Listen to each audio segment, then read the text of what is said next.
Thursday. It is November 21st. Lisa and Lydia here with you. Not sure if that cut out there for a second. Of course, we're live on Facebook every weekday morning, but it stays on your feed throughout the day. So you can watch this update whenever it works best for you. And remember, we make it into a podcast. So you can find that at inforum.com/podcast. Just look for the Inforum Minute. Yeah. Did you take a breath? It was kind of a crazy day yesterday. Yeah, that all happened. So it started as rain, switched over to snow, made a mess on the roads. Oh my goodness, things are icy. Yeah. We had warm, wet roads, obviously with the rain, and then everything started to turn colder, temperature started to drop, things got slushy, temperature dropped even more. That all froze, and then we added snow on top of it. And then we haven't been back above freezing since. So yes, roads were worked on yesterday and treated and drove on, and so some spots improved, but a lot of that slush then refroze overnight, and things are just really not that much better on the roads this morning.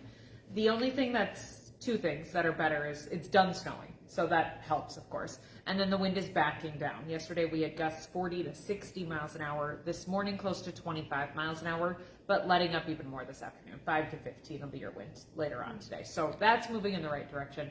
I just have high temperatures stuck below freezing for the next several days, so I really just don't think anything's going to massively improve the roads. Your side streets, your intersections, your on and off ramps, bridges, residential areas, all going to remain very slick for the next several days.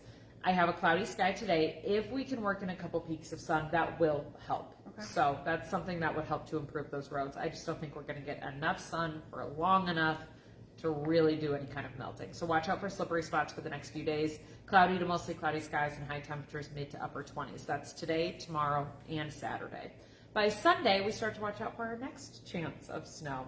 That's how it goes. I close the book on one, and then I'm like, here we go. Here's the next one. No snow forever. We didn't get snow any days in October. Most of November was snow-free, and then all of a sudden it's snow chances. Yep. So as we head into Sunday, right now I'll tell you, preliminary, I'm thinking like a 1 to 3 inch kind of system. We'll see what that looks like. We'll get more specific for where and the timing, of course, as we get closer to Sunday. But I would expect travel impacts. So if you're headed out of town for the weekend, you're fine outside of what's already out there, Friday, Saturday travel. But as you come back on Sunday, we may have new snow to deal with. So that's one to keep your app handy for. Keep checking back with us so you know what that Sunday system is looking like. That'll wrap up by Monday morning. Temperatures next week in the 20s to start, and your highs fall down into the teens just in time for Turkey Day. After that, like Black Friday, Small Business Saturday, I have your overnight lows in the single digits. Oh, wow. Really close to zero, like just a couple degrees warmer than zero. So we are diving in head first. Well, we are just 1 week away. 1 week away from Thanksgiving. Yeah, 1 week today. Your high temperatures will be in the teens by then. Yep. Tis right. the season for your winter coat.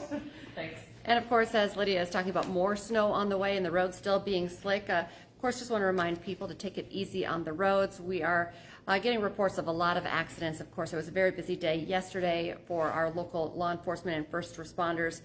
Today, roads are still slick. We had our morning team out getting video and checking out the roads this morning. Still very icy in a lot of areas, hearing that it's very easy to slide through a lot of intersections if you're not going as slow as you should be.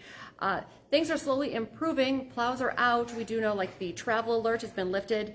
There was a big travel alert still in place for most of North Dakota this morning. That's been lifted, but still, if you take a look at the road maps, they still show yellow, which means icy conditions. Of course, if you want to get an updated look at the road conditions before you head out the door, Lydia mentioned it, that WDAY Storm Tracker weather app, it's free. Not only do you get the hour-by-hour forecasts and all of those delays, closures, you can check out the road maps at any time. They're always updated. So North Dakota, Minnesota, you can be prepared before you head out the door.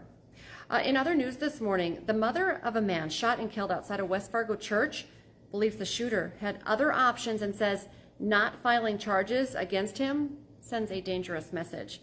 In an exclusive interview with WDAY, Robin Strom says she and other family members have watched the videos several times of the August shooting of her son, 25-year-old Austin Strom, outside Prairie Heights Church. Now, prosecutors used those videos as well to look at, and they decided after watching the videos not to file charges against the man who fired that fatal shot, a driver's ed instructor from West Fargo Schools. Prosecutors say Don Barron had both a self-defense claim and a defense of others claim as well. But after seeing the video of the shooting, Strom says it's hard to understand why prosecutors didn't file charges. She says her son was kind and loving, and the incident demonstrates how real mental health is. If you'd like to read more on this story, watch the videos, hear more of the interview with Strom's mom, we have that all posted on our website, inforum.com. The election season may not be behind us just yet. The North Dakota State Canvassing Board certified election results this week and found that there's actually maybe a couple of recounts that need to happen. 2 North Dakota House races meet the threshold for a recount. One is in District 9, which cuts through Benson, Pierce, and Rowlett counties up to the Canadian border. Democrat Colette Brown leads the Republican David Bryan by less than 0.4%. And then in District 18 in Grand Forks, Republican Nels Christensen leads Democrat Mary Adams by 0.5%. Candidates have 3 days to request recounts now. The Canvassing Board will meet again on December 2nd to consider recount requests. North Dakota jails are at capacity, and for the last decade, the Department of Corrections has been focusing on helping get inmates back into the community and out of returning to jail. The North Dakota Department of Corrections and Rehabilitation is being recognized for decreasing the number of reoffenders in the state by 13%. Advocates say community support is crucial in helping people find jobs, housing, and recovery from drugs and alcohol for inmates being released, and the hope is they will stay out of prison or jail for good. It's a big weekend in Fargo for volleyball. The North Dakota State High School Volleyball Tournament gets underway today. The quarterfinals start this afternoon with the championship games being played on Saturday. There are 8 teams in the Class A bracket, 8 teams in the Class B bracket, so lots of volleyball, both A and B, happening this weekend at the Dome. You can watch the Class B quarterfinal matchups today on WDAY Extra.